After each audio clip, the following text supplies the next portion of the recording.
Welcome to our channel. Today we how to activate your account with M&T Bank, full guide step by step clearly. To activate your account with M&T Bank, start by visiting the official M&T Bank website.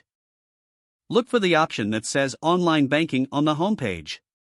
Click on that option to be directed to the Online Banking section. Next, find the button that says Enroll or Activate Account.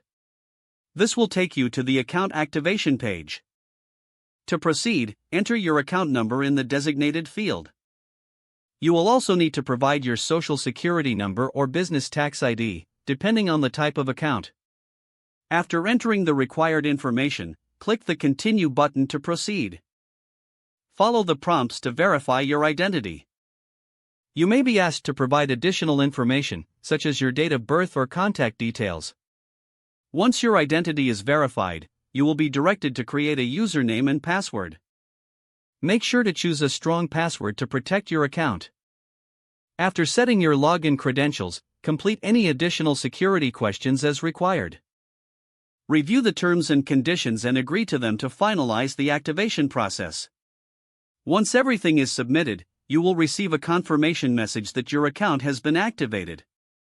Check your email for any further instructions or confirmation from M&T Bank.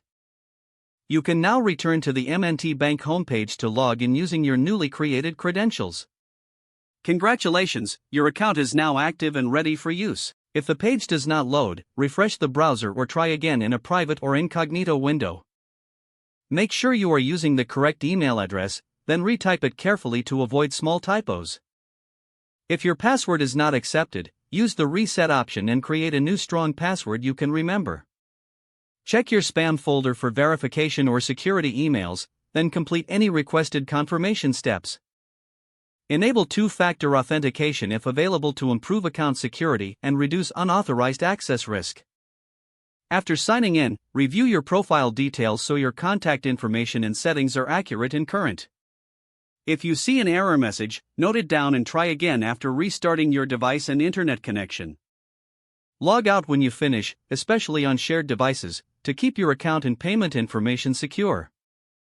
If the page does not load, refresh the browser or try again in a private or incognito window. Make sure you are using the correct email address, then retype it carefully to avoid small. If your password is not accepted, use the reset option and create a new strong password you can remember. Don't forget to like this video and subscribe to our channel for more step-by-step tech guides.